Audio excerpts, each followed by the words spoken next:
Hey guys, hope everybody is doing well. I have the quality set to like the maximum, so there's going to be a bigger latency. So I think now it's like a 20 or 10, 15, 20-second latency from when I see anything in the chat until you'll actually see what I'm saying. So it'll probably be a pain with that, but I'm not expecting to be going through the chat while I'm doing the stream. We'll see how it goes. But my plan is to just kind of wait here for a few minutes and then start the actual lecture just to give people time to tune in.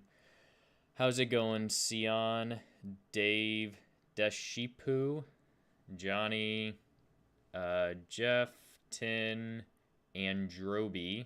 How's it going in Spain? Glenn, Andre, Dobrolski, and hey, Daniel. Yeah, I thought that background was actually pretty cool. I think it turned out well. Here, I'll make you a moderator as well.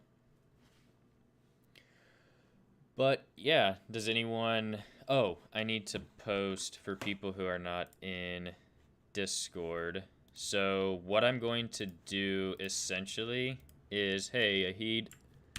So while... Oh, geez. That did not work as I was hoping. There.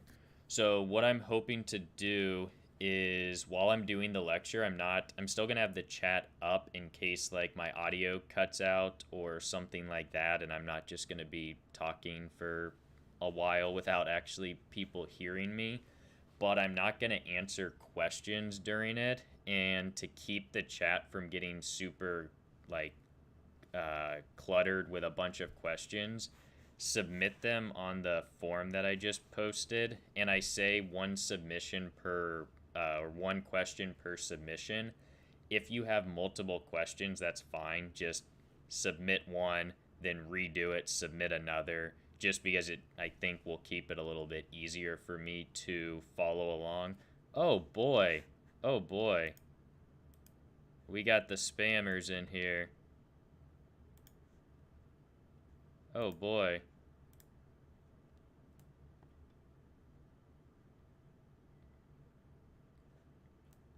I guess I'm starting to get popular enough to have spam bots come in here. I guess that's an accomplishment.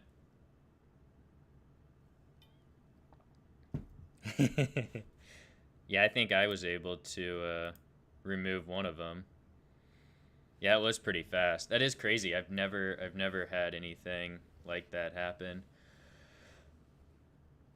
Alright, well, I guess let me give it a couple more minutes and then I'll go ahead and jump into it. I just want to make sure...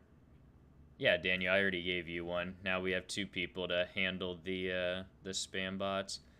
But yeah, I want to make sure that whoever wants to watch it is going to like get here and watch it from the start, because if not, it'll be kind of hard to jump in.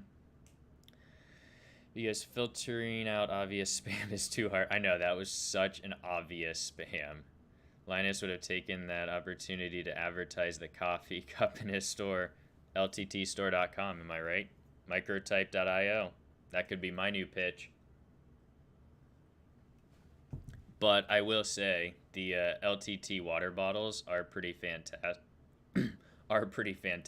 I have one of the 40 ounces. I use that all the time. The new logo that they started using, the new designs are way better than the old one. The old one was like really obnoxious with the LTT branding. The new one is much, much less so. But yeah, I think I'll go ahead now and get this going.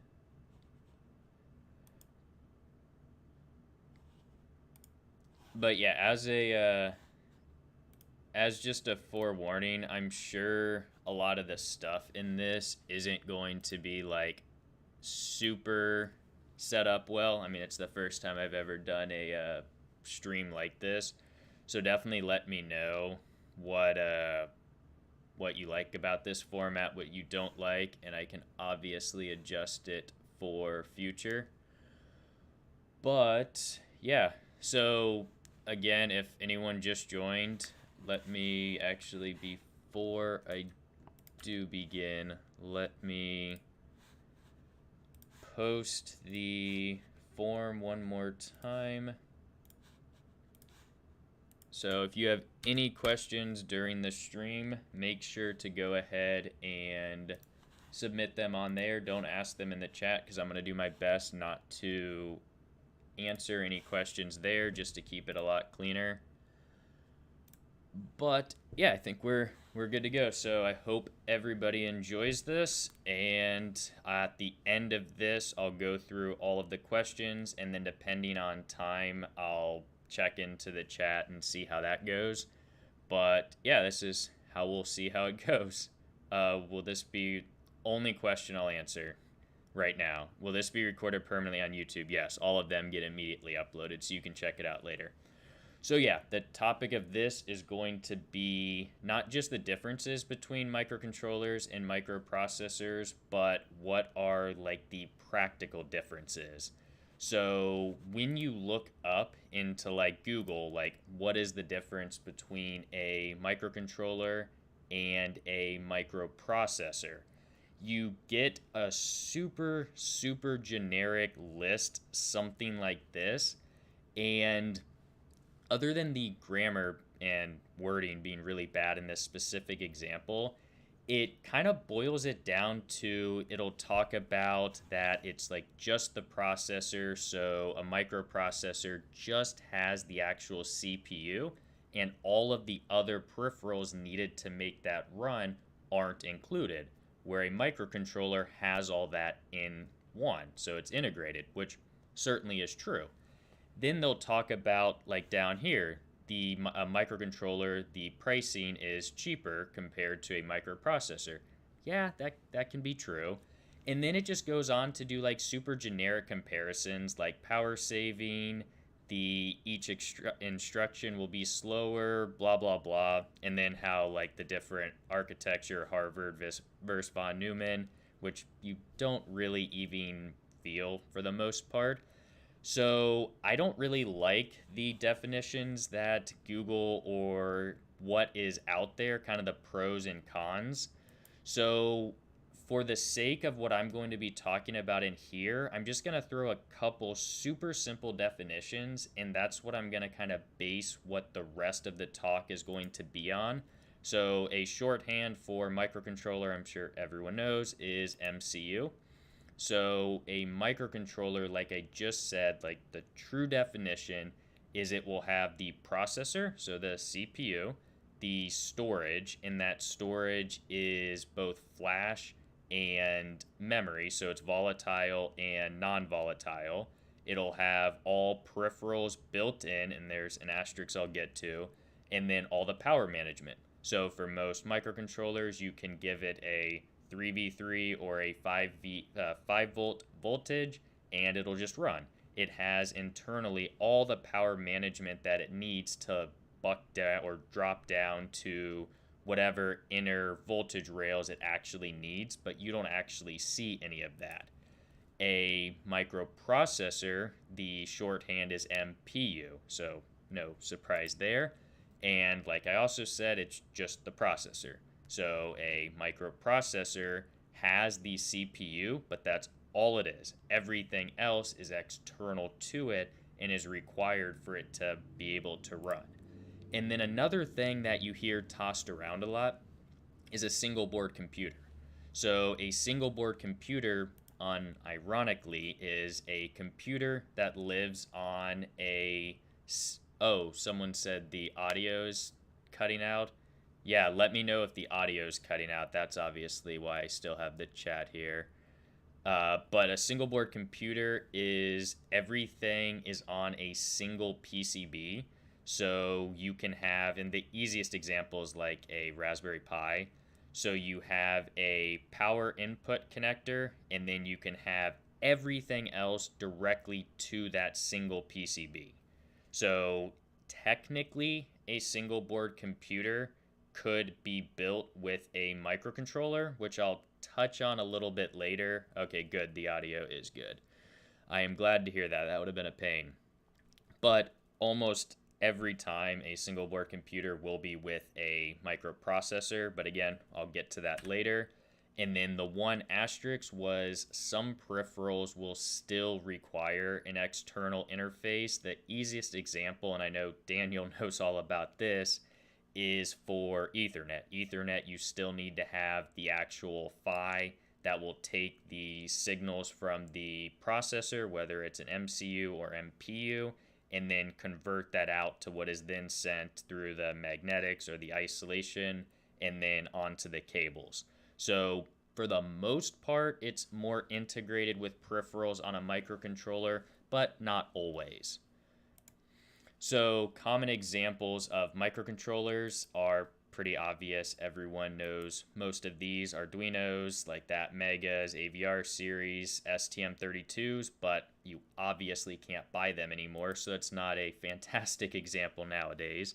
I guess, yeah, if you're getting into circuit board design or doing anything with this as a hobby, you probably, if you started doing it in the last year, you've probably never even seen an STM32.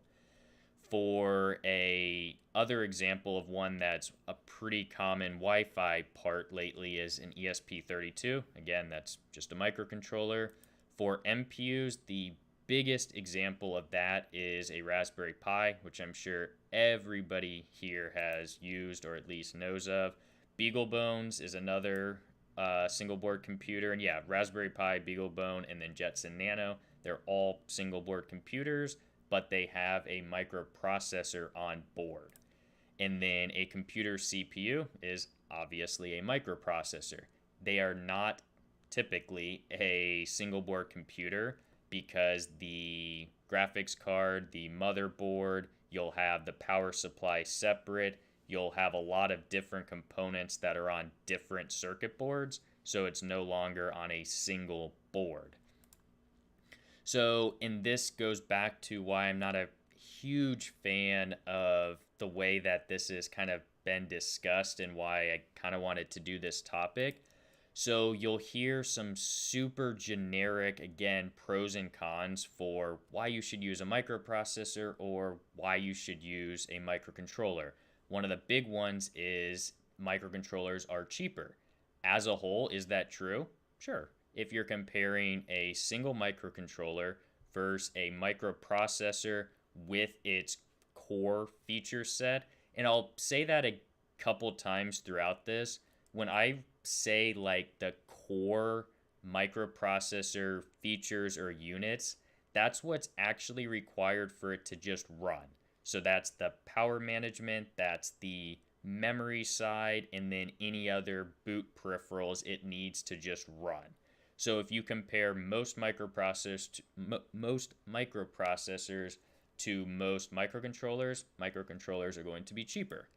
Then you'll hear that they're easier to develop for.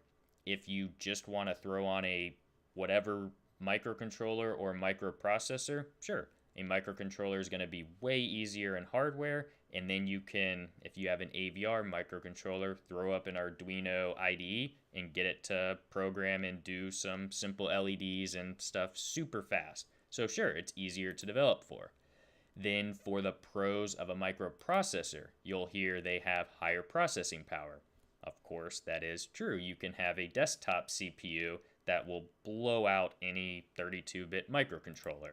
And then an MPU can have a lot more memory. But the big issue with this is, and there's obviously a ton more pros and cons I could have gone into, it doesn't really tell us that much because that's only when you're comparing a microcontroller in a vacuum to a microprocessor and its core unit. Again, the core of what it is required to run. So instead, what I'm going to do with the next section is, and this is a real world example of something that, oh, you can't see the right one. Whoops.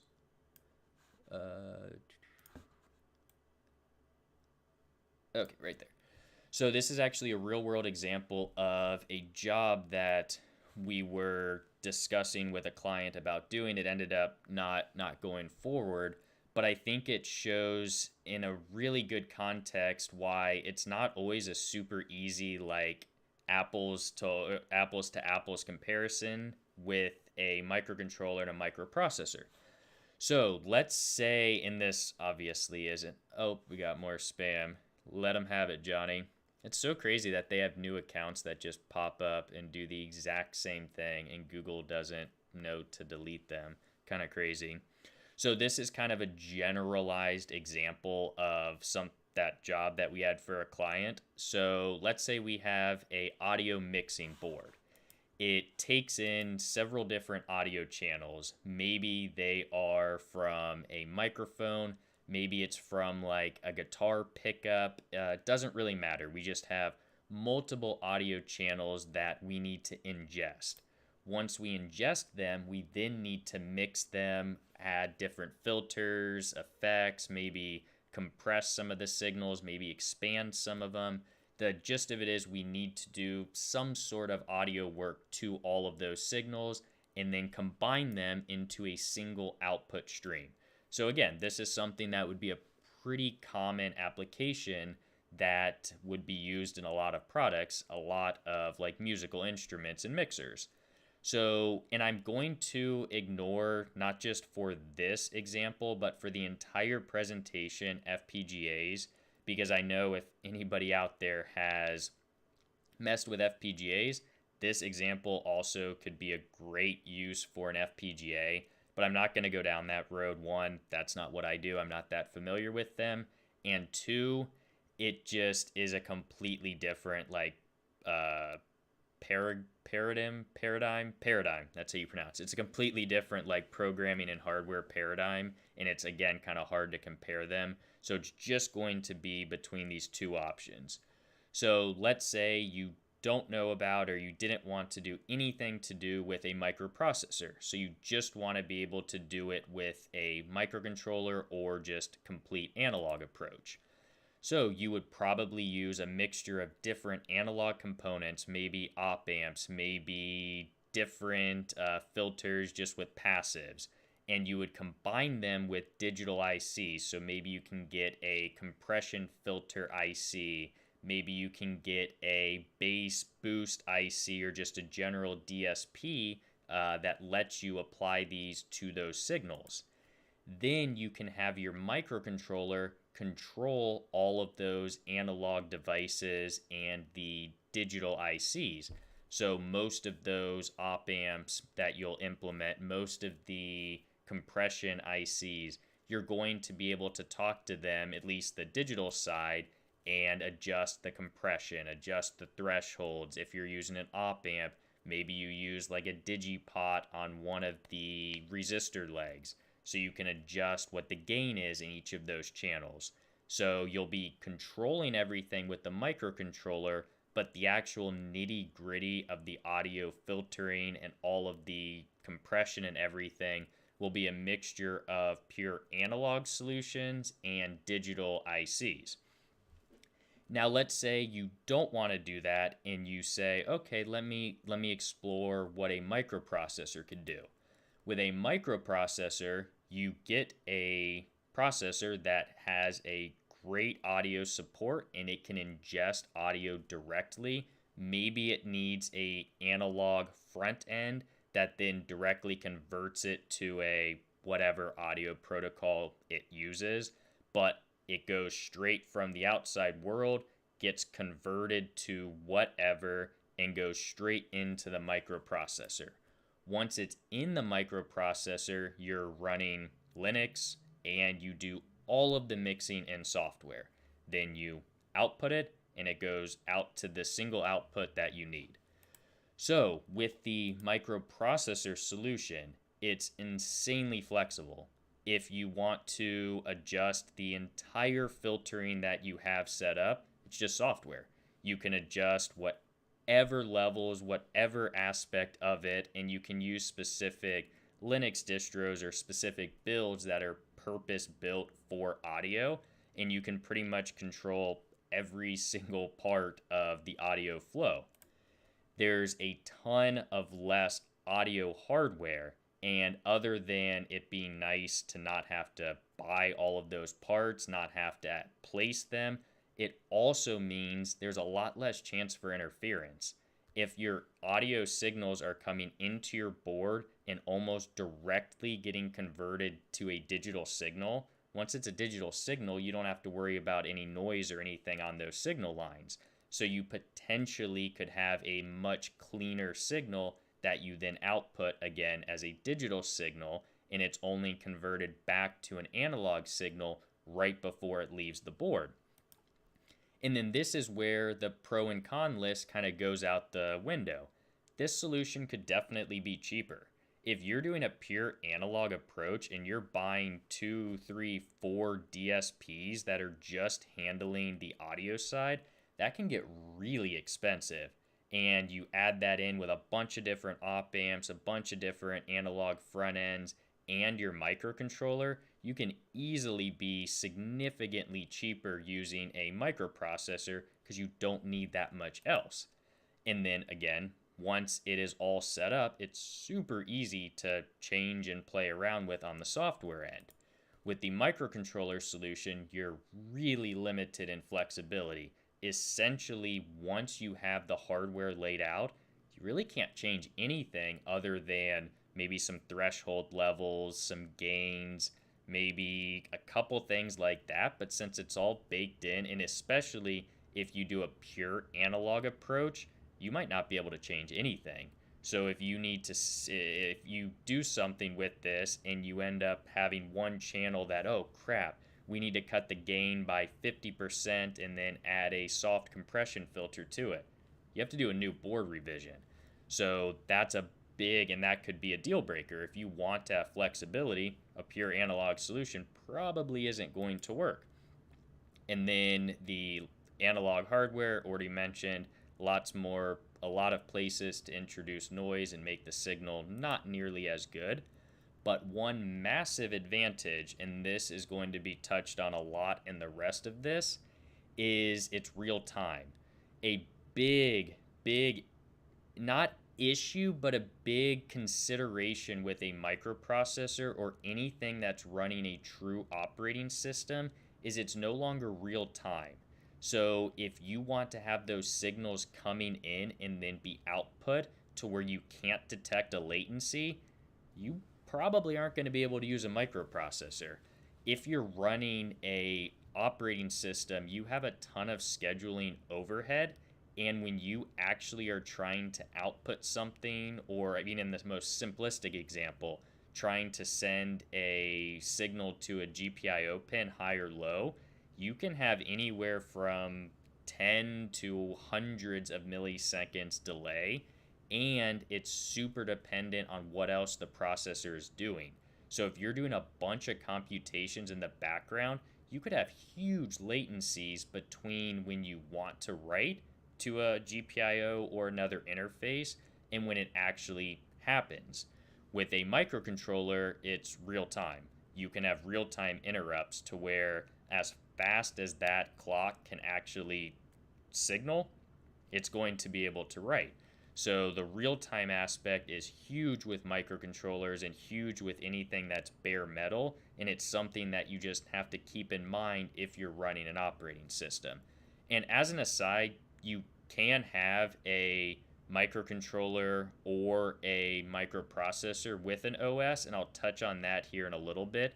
Actually, hold that. It'll be in this slide. So operating systems.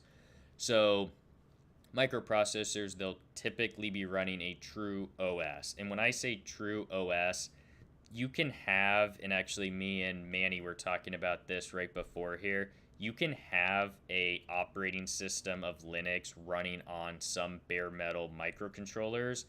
They typically are really stripped down. I know some of the real high-end STM32s can run a decent distro, but as a whole, if you want to have a true operating system, you're going to do it on a microprocessor.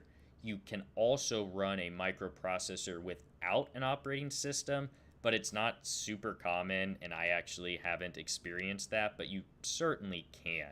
And like I said, it has a lot of overhead, and it limits the real-time performance quite significantly. With a microcontroller, it will either be bare metal, so you're writing C, C++, assembly, something like that, or a real-time operating system. And the key, and this is why I say true OS for a microprocessor, even though a real-time OS is an OS, I mean, it's in the name, it's not really, and it's all based on scheduling. So it can still trigger instantaneously from interrupts. You can have priority on your threads. So even though it has some features of an OS, it's still way more on the real time and the bare metal side than it is on like running embedded Linux. And like I said, you technically can run a true OS on an MCU, but it's not really that common and you don't see it very often. So now what are some of the actual use cases and what are some advantages of a microprocessor?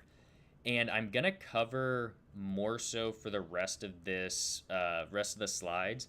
I'm going to cover way more on why you would use a microprocessor than why you would use a microcontroller. Not because I am saying they're more useful. I'm not at all. We use microcontrollers way more than microprocessors. Just because I'm assuming the vast majority of the people who are watching this have a good idea of what a microcontroller is and when you would use one. So I'm really going to focus on the opposite side, when and why you would use a microprocessor. So one of the biggest things is the amount of interfaces that microprocessors have. So with a DigiKey search on microprocessors, so just looking at how they are splitting up in the peripherals to what you can select, you can go to the display and interface controller. So basically they are super strong when it comes to anything that's graphics related. So if you want to output HDMI or ingest HDMI, you can do it natively. If you want to do a LCD screen, whether it's over LVDS, which is a low voltage differential signaling, or MIPI or DSI, which is another low voltage differential signaling, you can do it. If you want to ingest an HDMI or an HD camera sensor, you can do it. Pretty much any interface on the display end, it can handle. It's also huge on connectivity. So Ethernet, SATA, and USB. It's crazy how much interface or how many interfaces there can be on the Ethernet side. Like some of these will have 8 gigabit and 2 10 gigabit Ethernet ports. One even has 2 100 gigabit ports. And that just doesn't exist in a microcontroller. Same with SATA. SATA. Why am I saying SATA? That doesn't even sound like anything. SATA. So if you need to have a controller that is talking to multiple hard drives or multiple SSDs, you don't need to have some sort of digital front end that converts that or uses a bridge to convert it to something that the microcontroller can talk to. These can ingest it directly. USB. Obviously, a lot of microcontrollers can talk and interface over USB. Most microcontrollers will be USB 2.0. Even the ones that are at 3.0, which I don't think is a ton, you're only going to get like one USB port, maybe two. Here, you can have 3 USB 3s, 2 with PHYs. You can have tons of USB 2s plus USB 3s. So it comes down to one of the big use cases is what your interface is. Something that we're doing actually on a couple different projects right now is talking to a touchscreen that talks over MIPI DSI. You can do that with a microcontroller, and there are some that do it, but it's really hard to find one that can, and the software becomes a nightmare. If you're looking at a microprocessor, have your pick. I mean, like half of these that are on here can do that natively. So sometimes it doesn't become a matter of which is better, it's which one can save you hundreds of hours of software headaches and hardware implementing no matter what the use case is. So let me exit out of that. So now So now, one thing, and I know that I was wondering quite a bit, and I see there's a question. Make sure you submit that in the ClickUp form. So why don't you see a lot of like DIY Arduino style or ESP32 style microprocessor boards?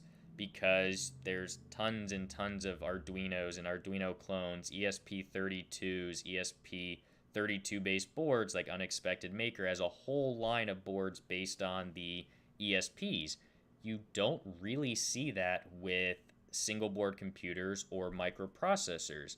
Why is that? So, one of the reasons, especially why on the hobbyist end you don't see it that much, is the types of footprints they are. Almost all microprocessors, and not all, there certainly are some, especially the older ones that aren't, but the vast majority of these are going to be some form of ball component, either BGA, LGA, or something along those lines. And for hobbyists, for people who want to be able to reflow at home, it obviously is a bit more of a, I hate to say challenge, because truth be told, BGAs are probably the easiest component to reflow out of them all, especially if you're using a hot plate, because the surface tension kind of forces them to be centered. The big issue is when it comes to assembly, you can't inspect them. So if there is an issue, you're kind of out of luck unless you can x-ray it and then have a BGA rework. But either way, it just scares a lot of people off. And then a absolute issue with BGAs is it makes the design side a lot more difficult. Since you have so many balls so close to one another, and that one's kind of nice. This is how sometimes they can be. And they can have 0.5 pitch or 0.65 millimeter pitch, and to be able to break that out, you sometimes have to go down to either via in pads, which is expensive, or you go down to super small micro vias or blind vias, and then you need really small traces and really small clearances, and it just makes everything more expensive. So that's a huge reason why you don't see them nearly as much as you do anything else with like a microcontroller. I don't know why it's so hard to switch back over. Another reason is the power management control. So when it comes to a microcontroller, like I said earlier, if you want to power something up with a microcontroller, you apply power to it. Literally, some of the AVR microcontrollers, you can have like 5 or 10 components on the board and you can run and program it. This is an example, and I just randomly picked this. It's for some of the AT SAM, so now microchip processors. And what's crazy is you will have, and pretty much all microprocessors will have a document like this, an entire 14-page document just on how you handle the different power rails.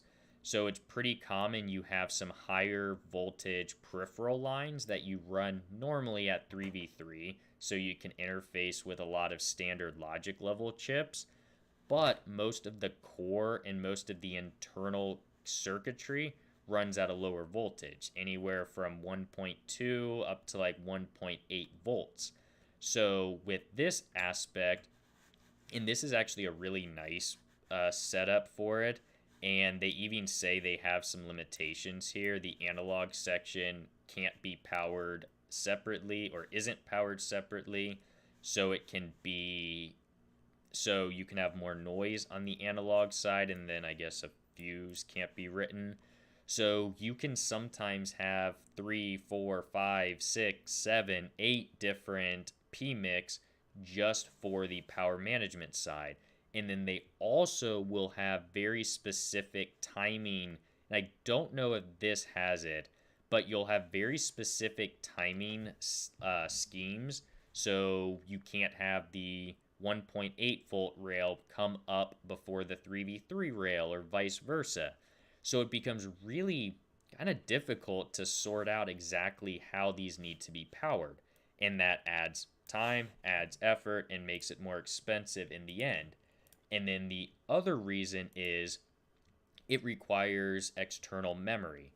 And when you think of external memory, maybe you're just thinking of like an SD RAM or like an SD card. Totally, that can work. The SD card or eMMC, that's what I meant to say. I didn't mean to say RAM. On the external flash side, that's where you store your program. So you can have a SD card or something like that, which isn't a big deal. The issue is when it comes to the volatile RAM. Typically, these parts are going to need DDR memory, and now some of the more modern ones, they're using DDR3 and up, and that's a pretty tricky interface to do. Sometimes you need termination resistors on all the data lines. Everything has to be length matched, and then that leads to higher layer count boards and controlled impedance boards. So it's really just kind of everything that adds up. And to be fair, I think there should probably be some more microprocessor like evaluation boards out there for more hobbyist levels, but it's just one of those things that having a lot of these on top of each other makes it to where it scares a lot of people off when maybe they shouldn't be. And then my little asterisk there, some microprocessors will have onboard flash. This is oftentimes, and I'll get to this a little later, if they have an onboard coprocessor. So some microprocessors will have a small microcontroller on board to handle some real-time stuff, and they also sometimes then will embed flash to store like the U-boot drivers and some other stuff like that. But you normally will need an external flash to store your program on. So another reason, and just as an aside, I don't do, if you're new to my YouTube series or you new to Discord, I do pretty much only hardware. So when it comes to the software side, that's not really my forte. So there's a lot of intricacies on the software side. I'm only going to really scratch the surface simply because I am not qualified enough to talk on that front. But getting Linux up and running on a lot of microprocessors can be an absolute nightmare. Once it's up and running, and this is something actually, again, me and Manny were talking about before this stream. Once it's up and running and you have your build, everything set up, it is super easy to then tweak and start working on it. But getting it up can be bad. Getting it up and running can be really, really difficult. And it is super dependent on the vendor's support. And honestly, if your vendor for whatever microprocessor does not have good support for the Linux side, don't use that microprocessor. It's going to end up being an absolute nightmare. So what you want to see, and it's becoming a lot more prevalent now, vendors are supporting their Linux side a lot more. So with Microchip with the AT-SAMs, they've always had pretty good support. You want to make sure that they have an actively supported project or a port of whatever Linux distro they suggest. A couple of the main ones are Yocto, Buildroot, and then they use OpenWRT also. That's not really a standard one. That's really just for routers and for access points, stuff that's doing network. And then U-boot is the low level on the coprocessor, which again, I'll get to in a bit. And then another example of a vendor that supports quite well is, oh boy. Are we alive? Yes, I think we are. So another example is ST. They support with Yocto primarily, but they also can use Buildroot. So if you have a port in ST, same with the AT-SAMs, they will have really good documentation that can get it built. And once you have it built, then it's so much easier to actually write the raw code for it. And a big issue, like, on this note is like a lot of the Chinese chips like Allwinner, they can be really bad in this front. Some of them will be okay, but others, they just stop supporting it. And then once it's not supported, if you don't have your build and everything already set up, it can be a nightmare getting it going because you don't want to try to port anything from Yocto or embedded Linux to a part that doesn't have it from the vendor directly. So yeah, some of the more common, you can use like a Ubuntu, like the Ubuntu Core, I think it is, Debian, and then Yocto and Buildroot. Yocto and Buildroot are the two you see probably most often from vendor support. Debian and Ubuntu you'll see also supported by the vendor sometimes, but that also will be more of like an open source side project that a lot of people will do. But again, it really depends. So I had mentioned before the real-time requirements issue. So microcontrollers handle things real time. They are deterministic and don't have the overhead that a microprocessor does, simply because they don't have an operating system on top. They don't have to worry about all the other things that the operating system is servicing at any given time. So what can you do with if you need to use a microprocessor for talking to a touchscreen or an HDMI, something, you have to use this or want to use this microprocessor, but you have a bunch of sensors that you also need to service in real time. The sometimes simplest and most obvious approach is get a microcontroller also. So you throw a microcontroller on the board, you talk to that microcontroller using SPI, UART, whatever, doesn't matter. Let the microcontroller handle the sensors, everything that needs to be done instantaneously, and then just tell the microprocessor what it needs to know. This is how, like computers, how pretty much everything operates. If a computer or a ATM or something, that processor is just going to be doing the raw horsepower, providing the raw horsepower for the system. It'll be driving the graphics, it'll be talking to the network side, but it's not going to be handling the nitty gritty of a battery backup and talking to a BMS chip. It makes absolutely no sense. Let something way more simplistic, way faster handle that, and then just tell the microprocessor every second that everything's good or if we need to intervene. Then you can, oh, dang it. I am not good with PowerPoint if you have not noticed. So the next thing, and I had mentioned this before, is to use a microprocessor that has an onboard coprocessor. So this is the block diagram again from one of the STM32MP1s, but I would say probably maybe half to a quarter of all of the microprocessors that are currently out will have some sort of coprocessor. So over here is the main CPU side for the microprocessor.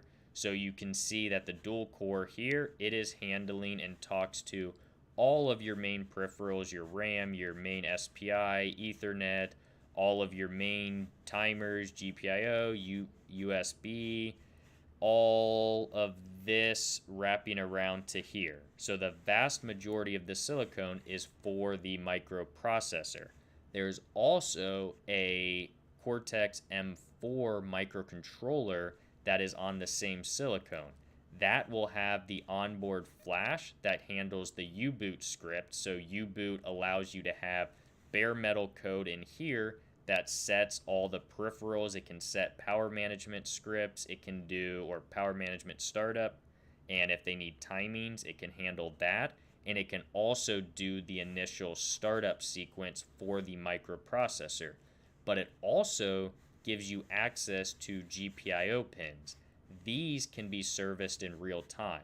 Now, as a disclaimer, sometimes, and maybe even oftentimes, the talking back and forth and servicing all of these in real time isn't as good as you might hope, just because there's still kind of an overhead here being on the same silicone. So this can be used well, and that's why it's there for people to use. But sometimes you still want to go ahead and use the... Oh, crap. Come on.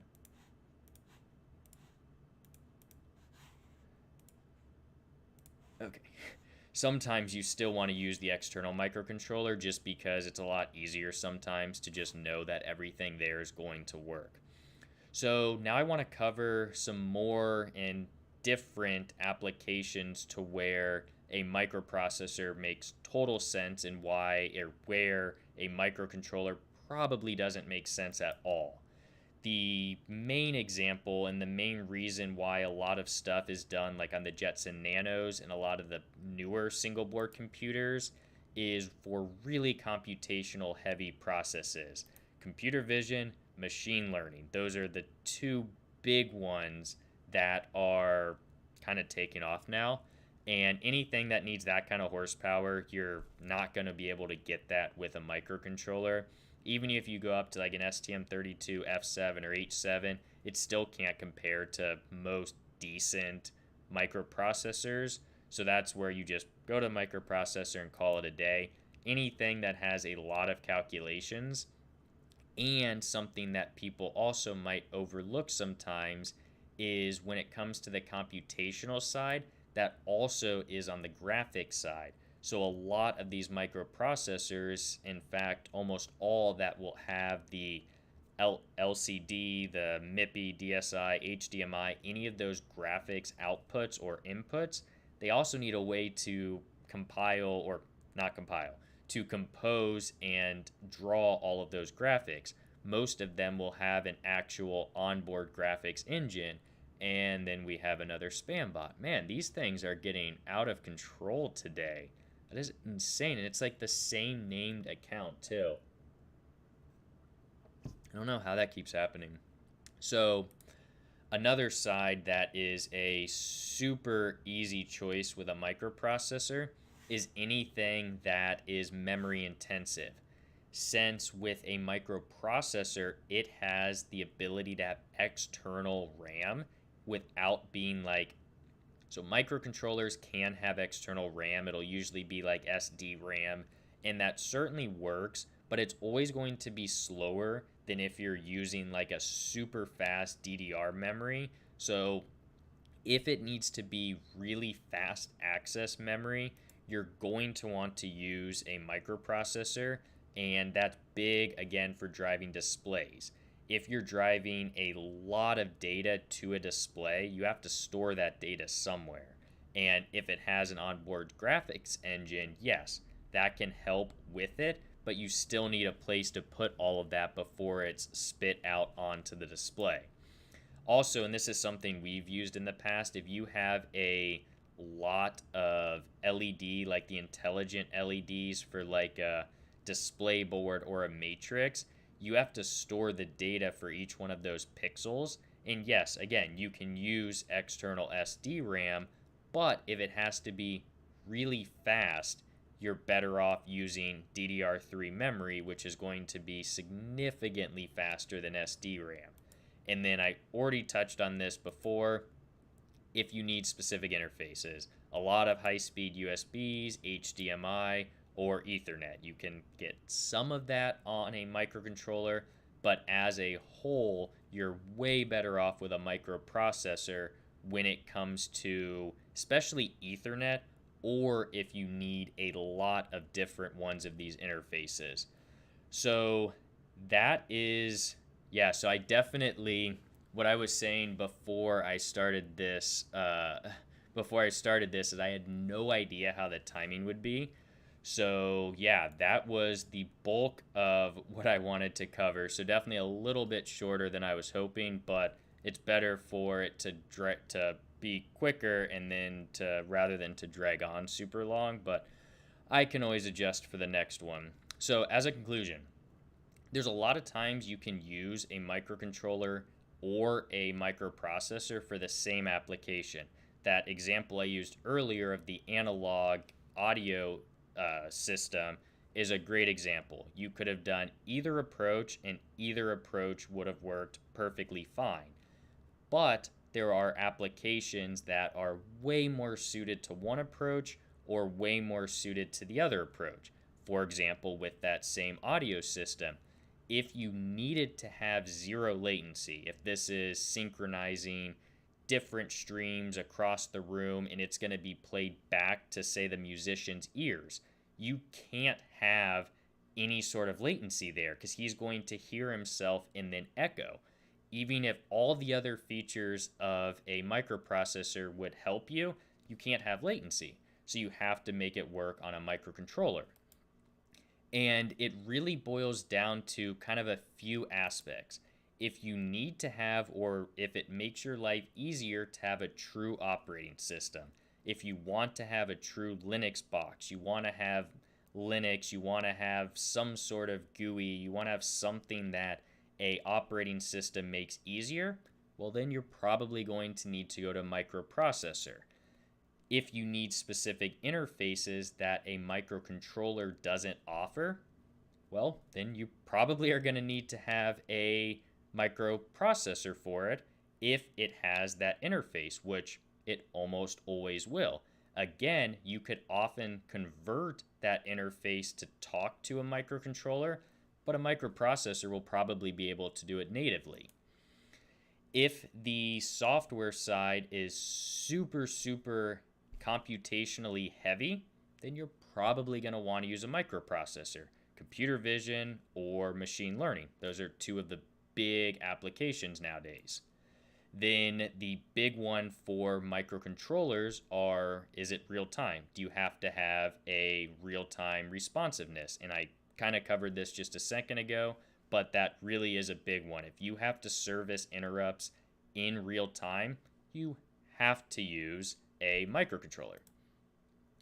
And the hardware for the microprocessor, the core hardware for a microprocessor, it's always going to be more difficult to set up in hardware, but it oftentimes will reduce a lot of the other crap that you don't need if you were going to use a microcontroller.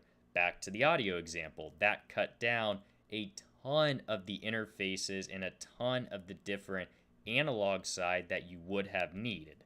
So it really just depends, as always, on what the application is, but it's not as clear cut as Google likes to point out, and it's not simply cost versus performance.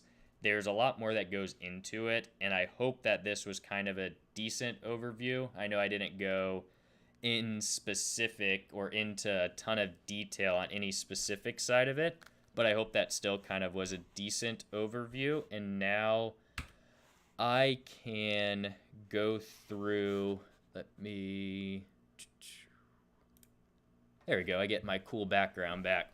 So I'll go ahead and go through, see how many questions we have, and I will go through those. Hopefully everybody enjoyed the general format though. Okay, yeah, 14 questions, that's not bad.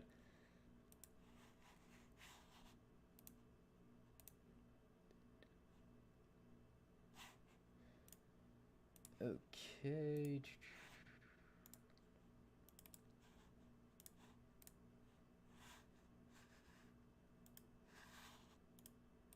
Oh, wait.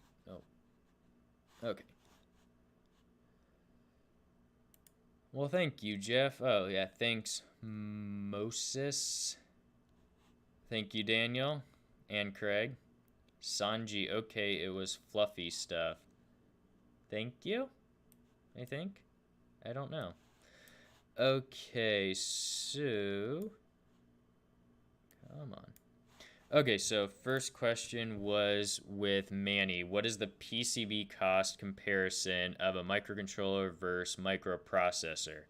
So that's a super loaded question because it depends on what else is on the board. But as a general overview, for sure, a microprocessor is going to be more expensive because at a minimum, if you're throwing on DDR memory, it's going to have to be multi-layer. Sometimes you can pull it off on 4 layers, but if you really want good signal integrity and depending on the pin pitch of or ball pitch of the BGA, you're probably going to need at least 6 layers, if not more. So it'll end up being more expensive as a whole. What test, I'll come back to that. That's not really a oh, it was fluffy stuff as in the spam. Got it. Okay, that went way over my head. So I'll come back to this one because this isn't specific for what I was talking about. Another question, don't know who it was from. You said you were doing some DDR3 RAM work. Is there a plan for a video?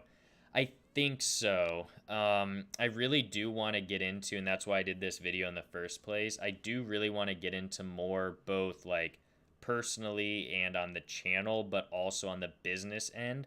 I want to get into a lot more on the microprocessor and single board computer. So yeah, I'm thinking of doing a series where I build maybe just a general evaluation board.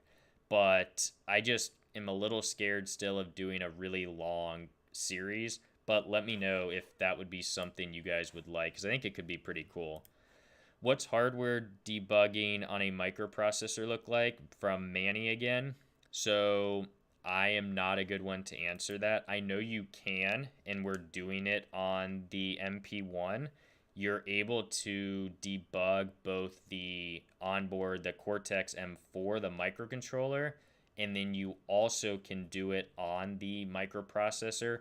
That's just, again, not my forte, so I'm not going to speak too much on that. Another question, when it use IC sockets, I don't exactly know what that means, but yeah, like I said, not all of the microprocessors use BGAs, but the majority do. And if it is a BGA, then you're obviously not going to be using a socket unless you have like one of the conversion boards. What is the difference between the architecture, Hyman versus von Neumann? That's again something I'm not going to get into. That's way more on the software end, and that's like the architecture side, which again isn't my forte. But as a whole, it doesn't really matter. Once it is set up, where the memory is accessed and how it's configured normally doesn't affect how you're actually doing it, unless you're doing super low level code, which if you're running an OS, you're probably not going to be worrying about. And then a question, do you believe that all schematics should be available? Pros, cons, reasons to close hardware source. That's from Daniel. Man, that's like a philosophical question. I know there's a big push now, obviously, for the open hardware or the right to repair side. That's not really... Man, more spam? Are you kidding me? It looks like it's the exact same style of account. I don't understand how that keeps happening. So it really depends. I mean, I know just from the clients we work with, I have had one client in the last 5 years who made it open source, and everyone else wanted to have it locked down. The big issue is it's like, yes, everyone's going to rip it off if it's a good idea, but if you publish it open source, it just makes it way easier. So again, my company, we're not an OEM, so I really don't have a dog in the fight. It doesn't affect me that much, but I think the companies that do make it work open source, I think that's super cool, and I think that is a good thing if you can make it work. I was thinking about the background. Why not simply solder them on, or high death rate? Oh, the background. Yeah, that's funny. Yeah, I don't know. I know back in the old days that was huge. Like everything was socket mounted, probably because right to repair back then, they wanted to be able to just ship out a part to replace it. But yeah, that is crazy. They've got like the PCL or whatever the old school leaded component is on the right hand side. What about CPLD plus MPU MCU? So the CPLD, that's the programmable logic device. So I don't know. I've never used a microprocessor on that has a CPLD on it, but I think that could have a pretty cool application. So CPLD, it's basically like an onboard kind of FPGA that some microprocessors will bake into it. I guess if you're doing a lot of parallel interfaces, which is where FPGAs kind of dominate, I think it could be useful. But again, that's not my forte, so I'm not going to go into a whole lot into that. Could you please also recommend how to store real-time data? So since memories have a write limit, how to store data as well as have a good lifetime of memory? So that really depends on what you're writing to the memory. You can get specific high endurance flash chips that don't have a big issue with read and writes, but as a whole, you're always going to have endurance issues with flash. That's just by its nature. With a OS, a lot of times you'll have a read only partition to prevent corruption. And then if you get bad power cycling, it doesn't corrupt what you are writing to. But again, that's more on the software end, so I'm not going to go into a ton of detail there. Would most of these microprocessors be more like SoCs at this point? Once upon a time, MCUs had peripherals, while MPUs just gave you an IO bus and needed support chips for everything else. That's from Derek. Yes, yes and no. I mean, SOCs are another term that's kind of thrown around a lot, and the true definition is kind of muddied. I consider an SOC as kind of what you're implying, to where an SOC has a microprocessor, but it has all of the peripherals needed on it, and then that single part, kind of like a SIP or SOM, system on module, that then gets thrown on there. But you see SOCs thrown around a lot for like Wi-Fi radios, and all they do, like some of Nordic's, people who refab or rebake Nordic processors, they will call that as an SOC, even though that's just a microcontroller with the BLE radio. So it kind of depends. I don't know. Do you have any thoughts on BGA on a board module that you can use in boards to reduce complexity, like Teensy like? That's from Fabio. I believe you're referring to. Do you have any thoughts on a BGA on a board modules that you can use in boards to reduce complexity, like a Teensy? So you're talking like I guess like a system on module. So it has the BGA on the board, but then it has like castellated holes or maybe pin headers that drops into another board. That's what I was saying, that I kind of am surprised there's not more out there that can do that. I think it's simply because what I was talking about with the software side, if you don't have a supplier or manufacturer who is supporting the Linux distro for it, you're in for a world of hurt, because with like Raspbian for Raspberry Pis, it's super easy to flash a iOS, boy, it's super easy to flash an operating system image onto an SD card and just get it up and running. But that's just because of all the support that's there. It's not that easy if you're using an MP1 or if you're using something else. Why not do VNPAD if you plan to do it for all the BGA pins? As you can do it all the way, you can do it fine. Yeah, really, really, really good question. So I'm going to first cover your second point. So he says, can't you simply add more solder to compensate the losses in the hole? Absolutely not, no. So via and pad, if you don't plate them, so you basically have a via that has an open hole, the solder just gets sucked down, but the problem is it's inconsistent.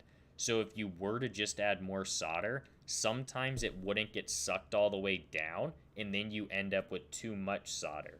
So it violates every IPC document if you have a via and pad that isn't plated. So if you say via and pad, it's implied that it's going to be plated. So it's going to be filled with conductive epoxy and then plated over, so you pretty much can't see it. And this is something we debated on a board we did recently with BGAs. I don't like via and pads, even if they are plated. There's just a lot that can go wrong with the manufacturing side, and I like to eliminate that risk. So I typically would rather drop down in trace size and drop down in trace clearance. Like this BGA board, we were down to 3 and 3, simply because we wanted to avoid via and pad. if we would have done via in-pad, we would have been able to do like 4 and 4 or maybe 5 and 5, but the pricing would have been about the same, and I don't trust the reliability of a via in-pad as much as I do just thinner traces. But yeah, really, really good question. It would be interesting if you could comment on power consumption versus MCU versus MPU. Really good point, and I meant to touch on that. So that's one of the generic terms or the generic comparisons that you'll see with a microcontroller versus a microprocessor, and they say that, oh, microcontrollers consume less power. And that is one of the explanations that does kind of hold true almost always. Microcontrollers have, as I'm sure most people here know, have tons of different sleep modes. You can shut down pretty much the entire IC, you can shut down parts of it, you can shut down just what you need, you can lower the clock speed, do all kinds of stuff. With a microprocessor, to be able to keep the OS running, there's a certain amount of processing power that is going to be consumed just servicing itself to keep it going. So yes, as a whole, a microcontroller is going to have less power consumption, but there's a lot of battery-powered devices, like think wireless security cameras, like the Arlo or Nest, all of those, Ring cameras. They're all going to be using some sort of a microprocessor. You can certainly do well with low power consumption, but sure, with a microcontroller, you're going to be drawing less power for most, if not all, applications. So yeah, that was the last question. That was from Androby. So yeah, really, really good question. I meant to cover that. So I guess back then there wasn't companies to manufacture PCBs for 10 euros. Yeah, no kidding. They were hand-drawn and etched. Yep. Daniel, man, if people would learn so much if they were available, just look at seed, Adafruit. Yeah, I mean, I definitely, I don't disagree with you there. I'm just kind of surprised if it was something that there was that big of a want for. I'm assuming they would be out there. I mean, maybe if I do that series and I choose, like, I'm probably going to do it on like an IMX series, like the IM8, IMX8, which is a Freescale or an NXP part. And if I do a low-end one there, it can probably be pretty cheap, but it's still going to be, I mean, 20, 30, 40 bucks all said and done. So I don't know how many people would buy that just as a learning tool or whatnot, but you never know.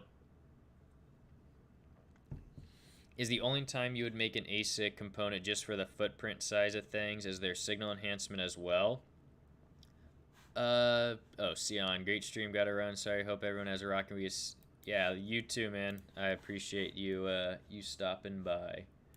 So let me also refresh the questions, because I guess maybe some other people. Oh yeah, quite a few others. Thank you for reminding me to do that. So, is the only reason you'd make an ASIC component? So no. If I had to do a gross overgeneralization, that probably isn't going to be accurate for, I think it's accurate for the majority of use cases. The times you're making an ASIC is more so to simulate an FPGA or vice versa. So in a nutshell, the reason you use an FPGA over a microcontroller or a microprocessor is for parallel computing. So if you have 8 different video streams that need to be done in real time, you can set up the blocks to handle all of those continuously without any latency. Then you can do internally all the processing and output them. So you're able to do a ton of computing power completely parallel. You would then say you're a company that makes graphics cards or graphics capture cards. So the capture card I'm using for Blackmagic Design, they are using, I've looked in the, actually I have a second one somewhere here.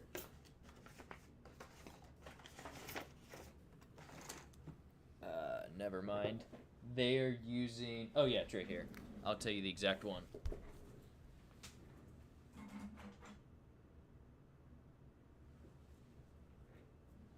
never mind. That was USB hubs.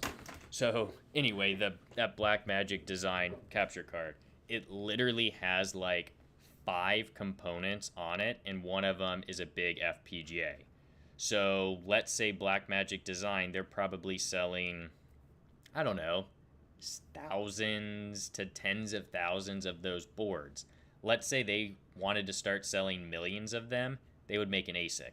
An ASIC is going to be so much cheaper than an FPGA, but it's essentially going to do the exact same thing. You're not going to get a huge improvement from it. It's almost always just to be more cost effective. Okay, the next questions. Putting aside the hardware, how much more difficult is it to get a well-supported MPU up and running and doing the same tasks you might program to do in C, like monitor, GPIO, and blink LEDs? That's Tin Fever. It's more difficult, no question. If you have a well-supported, so with like the MP1 we were working with, it took actually 2 different of my software guys, because it was really urgent. We needed to prove out this proof of concept. I think it took one like 4 hours to do it, and then the other he wasn't as familiar with the embedded Linux side. I think it took him like 6, 7 hours, 8 hours, maybe a full day, something like that. So it's not that hard. But compared to, and once you have it built to do the GPIO and blink LEDs, it's not hard. It's just getting the initial build done. But you compare that to Arduino, where you write, or even like STM32 Cube ID or Microchip Studio, you can do that almost instantly. So it's always going to be more difficult and time consuming on the upfront side. But once it's done and you have a Linux distro running, I mean, then you're set. Once that's done, then you can do so much more with it and easier and faster than in a microcontroller. So it's like a lot more upfront with saving time on the long road. When should one use an MCU versus discrete logic and specialized ICs for something like power supply monitoring and overcurrent monitoring, or just anything in general? MCUs can be so cheap nowadays. Really good question. That's another one by Tin Fever. And that's one that, with the chip shortage, we fight that battle pretty often. So as an example, just if I know exactly what you're referring to, but just if some people watching don't exactly get what you're getting at, let's say you have a board that takes a lithium-ion battery. You can buy tons and tons, but stock issues. There exists tons and tons of BMS ICs that will handle the lithium-ion battery power management. It'll handle overvoltage, overcurrent, all of that stuff on board. What Tin Fever is asking is, why can't we just have a super cheap microcontroller that has the shunt resistor, it has the FET, it has all of that, and it handles that? You can. You absolutely can. For me, I will always go with the discrete side if it's available, and if there's not some other reason why we would use it, simply because we don't have to validate anything. If we're using, for the lithium-ion battery example, that's a really important safety part. If we're using code that we wrote, we're going to have to test the crap out of it before I feel confident in saying that, yeah, this is a safe option. And that might include having an external watchdog to make sure it never locks up. Whereas if you're I don't know why I have these headphones in. It's funny, I normally listen to music on these streams, but I haven't been listening to music at all. So actually, I will now play some music so I can at least justify these still being in. That's kind of funny, I guess, just habits. But yeah, if you have, like, with a lithium-ion battery, if you can find a BMS that's already out there, I'm going to just use that. But really good question, and it depends a lot. Oh, someone's been trying to reach me regarding my car's extended warranty. Oh, I better call them back. Raspberry Pi Pico, microcontroller or microprocessor? It is a microcontroller, but it just has some internal, like, I don't know. I've never really looked into them that much. I know they're like all the rage, whatever the saying is.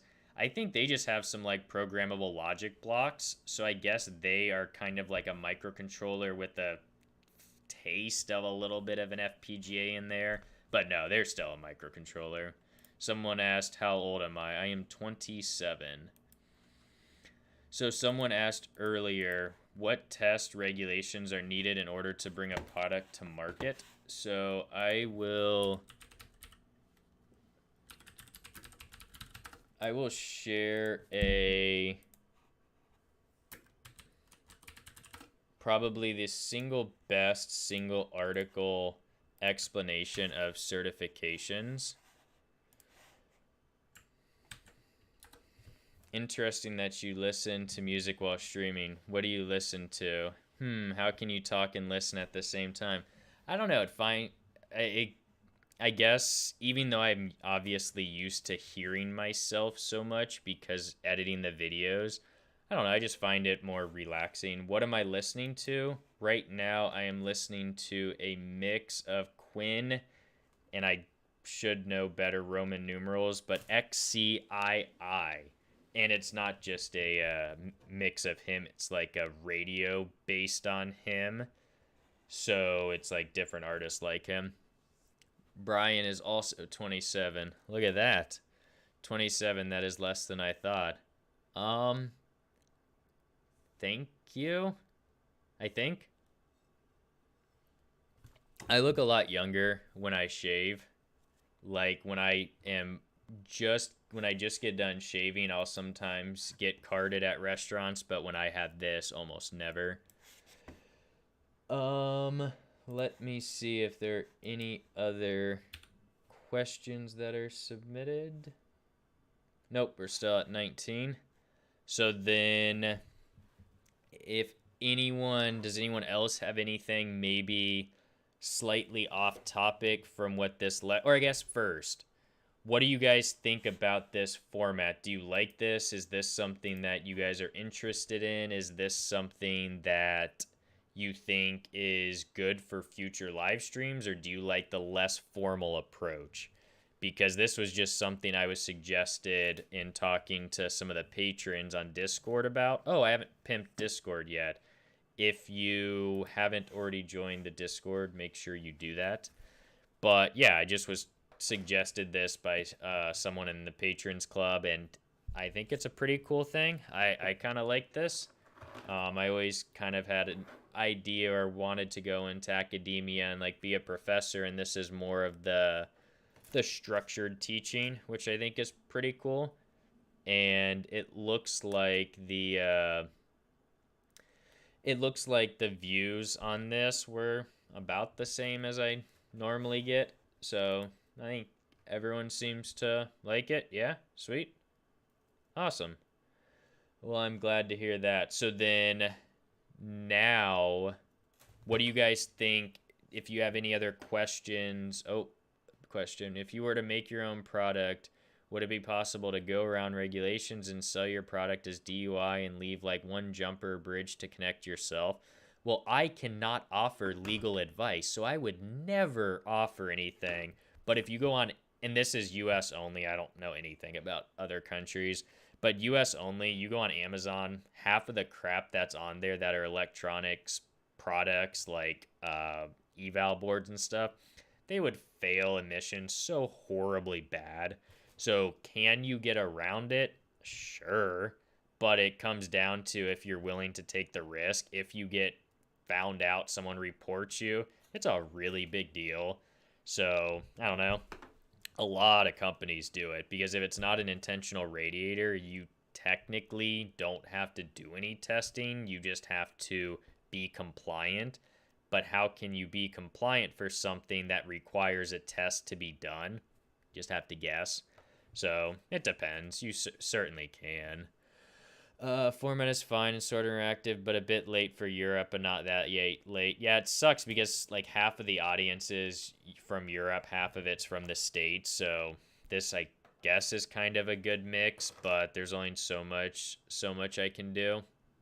I like this live stream format question at the end to keep the lecture on track. Yeah, I definitely like that idea. Craig, but I don't feel like it needs to be this structured in the future. Okay, cool. Glad to know. Heed, yeah, I like it. Feel free to do it again. Brian, on topics that are more open-ended, I love the live stream. However, I also really appreciate the videos like the EMC series. Yeah, I definitely am going to continue doing videos completely and do the EMC series still. The big issue with those is they take so much time. Like the last one, it took probably 45, 50 hours, if not more. And these live streams, I mean, I started the PowerPoints like last night and finished this morning. I posted the compliance doc up like one page. It's predictable designs. So yeah, I mean, I'll definitely do the videos. It's just I needed a break. They take so much time. But yeah, so does anyone else have any general questions or thoughts or anything that isn't related to what this topic was? If you have any, just throw them in the chat now. You don't have to do the ClickUp document, but I'll go ahead and I can answer a few of those, and then if no one else has anything else, we can call it a night. A little bit quicker than I was expecting, but yeah, I think this was a pretty good length, like maybe 45 minutes to an hour or so for the stream, and then 15 to 30 minutes on the actual question side. Good evening. What are those black through-hole resistor risers? I believe those are the resistor sockets. I think that is just where you can remove the resistors and replace them with other values. I could be completely wrong. I've honestly never seen them, but that's my assumption. Where did that clocks go forward? Yeah, ours already went forward, but we actually have a bill that got, I think, partially passed that will make daylight saving permanent, which is going to be really nice. I'm happy for that. MicroType engineering, well, it's 2200, so it's not that bad since Sunday. Oh, topics. Alternative to STM32 and nothing available. How to pull STM32s off eval boards. Yeah, no kidding. Yeah, doesn't everybody? Wow, 45 hours. Maybe you find common themes, live streams. Could you make a longer video? Maybe if you find common themes, questions in a live stream on a topic. Yeah, no, that makes sense. And I also know I don't have to just do the EMC series videos. It's just that's obviously that kind of has grown the channel and people seem to really like that. So when I do a video, that's kind of where I would like to focus on. But yeah, it can certainly be on other topics. What movies do you like, genres? I don't watch a ton of movies. I actually just went through and watched, like, I say I don't watch a ton. I normally don't, but over the last couple months, I went through and watched all the Marvel movies. And watching them through, they're actually really good. The fight scenes are some of the worst in any movie series that I've watched. Like, they're just so Hollywood and they're terrible. So the movies that don't have a lot of fight scenes, I like the best. Like Black Widow, was one of my least favorites because the fight scenes were just a joke. Where Black Panther I actually really liked because I thought the story was one of the strongest. And then some of the others like Avengers and some of those that have the comedy side I think are awesome because I think the writers in Marvel are fantastic. So I just wish they would do better on the fight scenes because it's just so bad. But other than that, I don't know. Depends. I mean, some comedy, some action. Lord of the Rings. I read way more than I watch movies or TV. So like Tolkien is my jam. I love that. So I like obviously the Lord of the Rings movies. I think they were fantastic. But yeah, it just depends. Long day here. Gonna chill out for a bit. Thanks again. Someone actually edited all the MCU movies into one big movie in the actual order of the scenes. That would be pretty cool, actually, because I watched it in chronological order. So I watched it in the way it actually took place. But yeah, obviously not all scenes were like perfectly consecutive. So that would be pretty neat.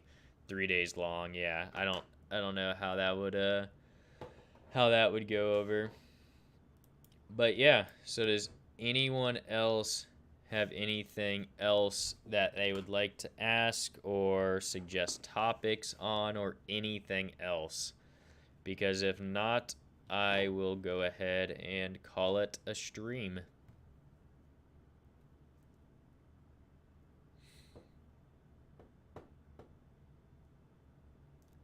But yeah, the latency on here is really bad. Like it feels like at least like 20 seconds, if not more. It's already 2:55 a.m. here. Yeah, that's pretty late.